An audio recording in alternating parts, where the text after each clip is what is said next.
datang di vlog kami, edisi UAS Mata Kuliah Gender dan Dinamika Sosial. Pada video ini, kami mengangkat tema representasi gender dalam perspektif media. Nah, media yang kami ambil adalah media sosial TikTok. Pada video ini, kami memfokuskan pada bagaimana perempuan merepresentasikan dirinya, baik itu tubuh, identitas, dan ruang dalam sebuah media. Nah, bagaimana juga nih perempuan bisa mengimplementasikan hal tersebut dalam konteks media? Nah, media yang kami ambil adalah konten digital, yaitu TikTok. TikTok ini menjadi ruang publik baru bagi perempuan untuk mengekspresikan diri mulai dari fashion, pekerjaan, serta gaya hidup dan transformasi personal seperti glow up atau menjadi perempuan yang independen. Dalam ruang ini, tubuh perempuan tidak hanya menjadi objek visual, tapi menjadi medium untuk membentuk identitas, kemandirian, dan kekuatan. Oksidasi, nge-crack, creasing, patchy, flashback. Sering banget kita alamin. Apa sih penyebabnya? 100 kelas kalau dasar kecantikan with Medinzur. Kelas ke-25. Yang pertama, oksidasi. Ini tuh perubahan warna yang ada di complexion kita. Penyebabnya udara, minyak, keringat, kepanasan, dan pemakaian skincare yang terlalu berat yang akhirnya bikin muka jadi sumuk. Jadi kalau complexion kita oksidasi sebenarnya bukan jelek. Yang penting undertone-nya nggak meleset. Jadi muka kita nggak kelihatan lebih oranye, nggak kelihatan kayak lebih hijau.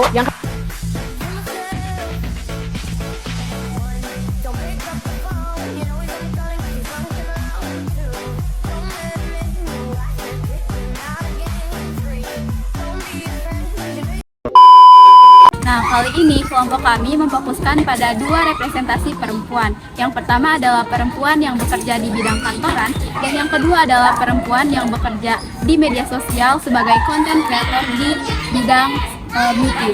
Nah, kedua hal ini itu menunjukkan perbedaan ruang, tetapi sama-sama menunjukkan tubuh dan ekspresinya di media digital.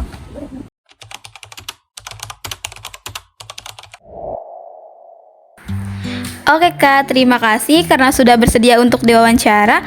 Bisa tolong ceritakan sedikit kegiatan kakaknya nih sehari-hari itu ngapain aja? Baik Kak, jadi saya adalah seorang mahasiswi semester 3 yang menjalankan perkuliahan sambil bekerja. Dan di mana saya melakukan kegiatan ini itu dari semester 1 Kak. Oke, langsung masuk ke pertanyaannya ya Kak. Menurut kakaknya, bagaimana nih perempuan, khususnya pekerja, mewakili dirinya di TikTok? Apakah ada ekspektasi visual tertentu, misalnya harus terlihat cantik, rapi, glowing, atau stylish? Berbicara tentang penampilan, kita sebagai perempuan memang seharusnya memikirkan hal tersebut. Karena ketika kita merepresentasikan diri kita menjadi lebih baik dan terlihat baik di depan orang, terutama dalam kategori visual atau penampilan, itu akan menambah value kita dan dinilai lebih dari yang orang tahu gitu. Terutama di era modern sekarang, mungkin salah satunya dengan media TikTok. Jadi masyarakat itu mungkin memang memiliki ekspektasi berlebih nih terkait visual, terutama bagi orang-orang yang bekerja dan juga influencer-influencer yang memang pekerjaannya di media sosial atau TikTok.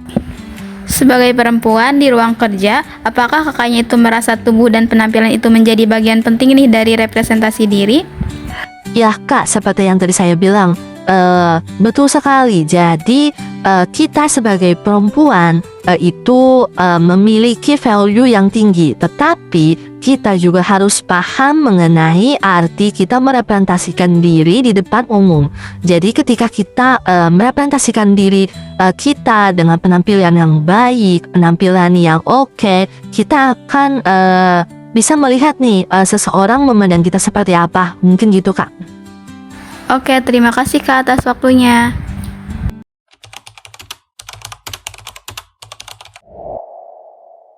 Halo Kak, makasih banget ya udah mau meluangkan waktunya buat wawancara bareng aku. Hari ini aku mau wawancara seputar pengalaman kakak nih sebagai konten kreator TikTok.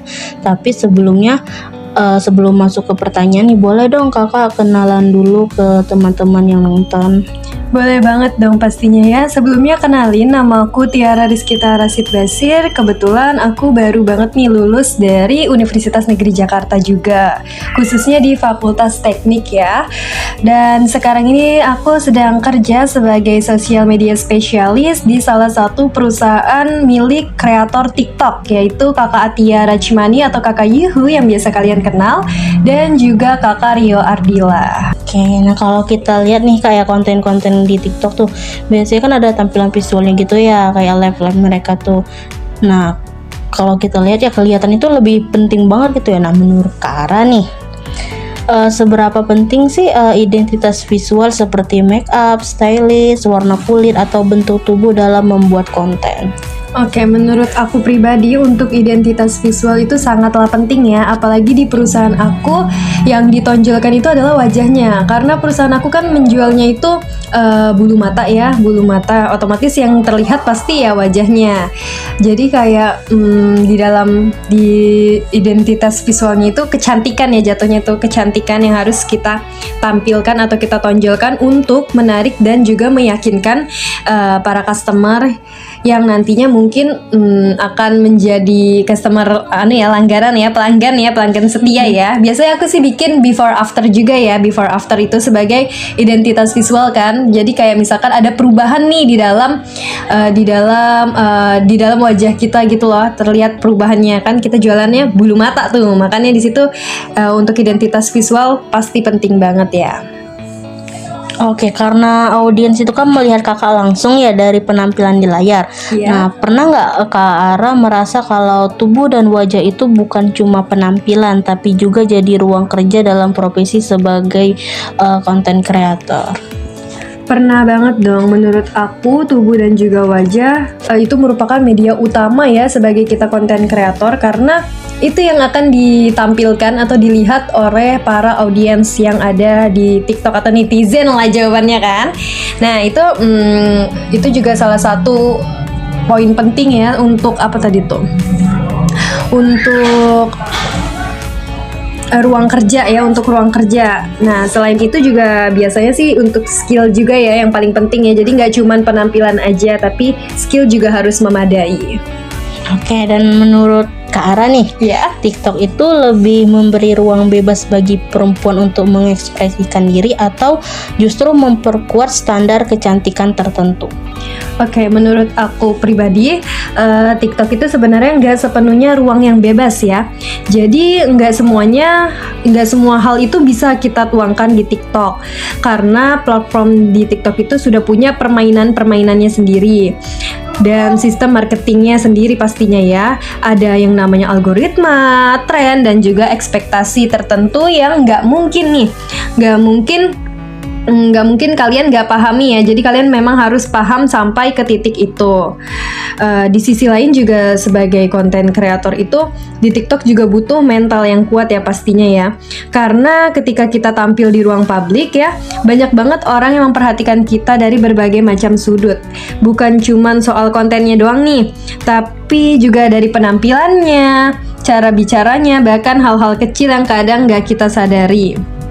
Jadi menurut aku TikTok itu bisa jadi ruang berekspresi, tapi tetap juga ada tekanan dan tantangan pastinya ya yang harus dihadapi. Seperti itu. Oke, mau nanya untuk pertanyaan terakhir nih Kak. Oke, boleh. Kan sekarang banyak ya konten tentang perempuan independen tuh.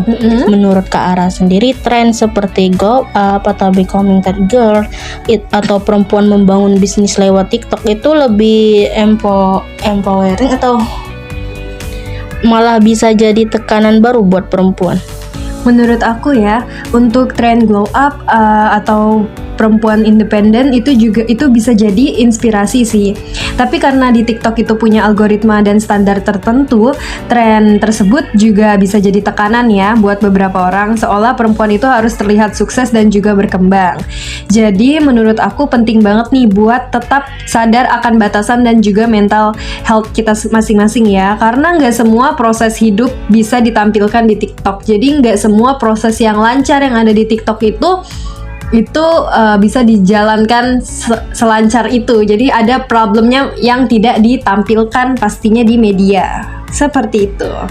Oke, makasih banyak ya Kak Ara atas cerita dan pandangannya. Oke, sama-sama cantik. Dan semoga kedepannya konten kakak makin berkembang dan tetap jadi inspirasi buat banyak orang. Amin, seneng banget nih bisa sharing-sharing ke kalian semua ya.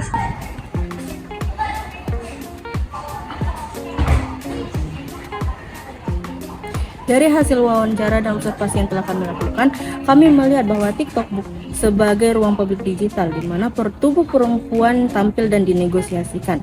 Dengan menggunakan teori ruang dan tubuh, kami memahami bahwa tubuh bukan hanya sekedar fisik, tetapi sebagai simbol sosial yang membawa makna gender. Pada perempuan pekerja kantoran, tubuh direpresentasikan sebagai profesional, rapi, dan ideal, sedangkan pada konten kreator, tubuh menjadi medium kreativitas dan ekonomi digital. Keduanya menunjukkan bahwa ruang publik tidak lepas dari berbagai nilai. Perempuan masih menghadapi standar tertentu seperti harus cantik, bersih, terawat. Meski saat yang bersamaan, perempuan menggunakan bentuk tubuh sebagai bentuk agensi dan kemandirian. Nah, dari proyek kali ini kita bisa mengetahui nih bahwa TikTok itu memiliki dua sisi. Yang pertama itu bisa sebagai media ekspresi, tapi di sisi lain TikTok juga ini bisa menjadi bahan standar kecantikan nasional. Makanya nih perlu adanya pembangunan inklusif dari media digitalnya supaya perempuan-perempuannya itu bisa bebas berekspresi, gak hanya dinilai dari penampilannya dan tubuhnya aja. Itulah hasil dari observasi, wawancara, serta analisis kami terkait perspektif gender dalam konteks media. Nah, semoga video ini menambah wawasan serta menambah perspektif kalian mengenai perempuan agar perempuan bisa berekspresi dengan bebas tanpa adanya batasan, baik itu di media maupun di dunia nyata. Terima kasih sudah menonton video kami dan jangan lupa untuk selalu bijak dalam penggunaan media sosial. Sampai jumpa di vlog kami. Dadah!